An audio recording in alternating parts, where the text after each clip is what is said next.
মিতু ছিল গ্রামের দুর্দান্ত সাহসী মেয়ে। ছোট্টবেলা থেকে সে খুব সাহসী ছিল। তার কোনো ভয় ভীতি কিছুই ছিল না। দুঃসাহসী কাজে সে এগিয়ে যেত। দুঃসাহসী কাজ করতে সে খুব ভালোবাসতো। অন্য মানুষরা যেখানে অন্ধকারে যেতে ভয় পেত, মিতু সেখানে কোনো ভয় পেত না। লণ্ঠন হাতে নিয়ে নির্ভয়ে হাঁটতে পারত।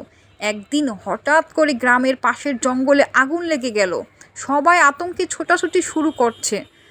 জঙ্গলের ভেতর কয়েকটা গরু ছাগল আটকে পড়েছিল। গ্রামের মানুষ আগুনের ভয়ে কেউ ভেতরে ঢুকতে সাহস করছিল না। কিন্তু মিতু এই সংবাদ পেয়ে দৌড়ে চলে গেল সেইখানে। মিতু তখন এক মুহূর্ত দেরি না করে একটা ভিজা কাপড় মুখে বেঁধে হাতে একটা লাঠি নিয়ে জঙ্গলের ভেতর ঢুকে গেল। সবাই চিৎকার করে বলল, মিতু যাস নে, মিতু যাস নে, ওইখানে গেলে তোর খুব বিপদ হবে। তারপরও মিতু থেমে থাকলো না।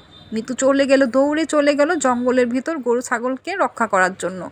কিন্তু মিতু থামলো না। ধোঁয়া আর আগুনের ফাঁকে চলে গেল মিতু, গরু ছাগলগুলোকে একে একে বের করে নিয়ে আসলো। প্রাণগুলো নিরাপদে গ্রামে ফিরে এলো। গ্রামের সবাই বিস্ময়ে তাকিয়ে রইল।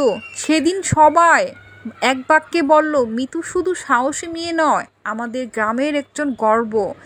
সেদিন থেকে গ্রামের সবার কাছে মিতু হয়ে গেল সত্যিকারের সাহসী নায়িকা। তো বন্ধুরা, এই মিতুর লাইফ হিস্টোরিটা তোমাদের কাছে কেমন লাগলো? মিতু খুব সাহসী ছিল।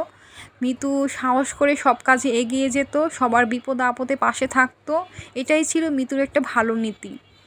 আমার এই ভিডিওটা তোমাদের কাছে যদি ভালো লেগে থাকে, প্লিজ বন্ধুরা তোমরা পাশে থাকবা। এটা হচ্ছে আমাদের দেশের বাড়ি, আর দেশের বাড়িতে খুব কদবেল হয়েছে, তাই বন্ধুরা তোমাদের ভিডিও করে দেখাচ্ছি। দেখো কত সুন্দর কদবেল হয়েছে, মাশাল্লাহ।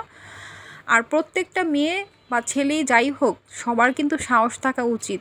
সাহস থাকলেই কিন্তু সবাই এগিয়ে যেতে পারবে। আর যাদের সাহস নেই তারা কখনো এগিয়ে যেতে পারবে না। সাহস শক্তি দুটোই থাকতে হবে।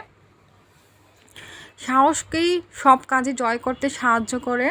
এটা হচ্ছে আমাদের বাঙ্গি গাছ। দেখো কত সুন্দর ফুল ফুটেছে, সবুজ পাতার মধ্যে হলুদ ফুল, দেখতে কিন্তু খুবই অসাধারণ লাগে। আর বাঙ্গি গাছটা কিন্তু খুব ভালো ছড়িয়েছে, খুবই সুন্দর লাগছে বাঙ্গি গাছটা দেখতে।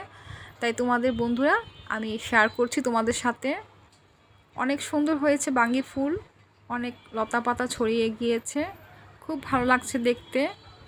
তো ভিডিওটা ভালো লাগলে পাশে থাকবে। আজকে এই পর্যন্ত, আল্লাহ হাফেজ।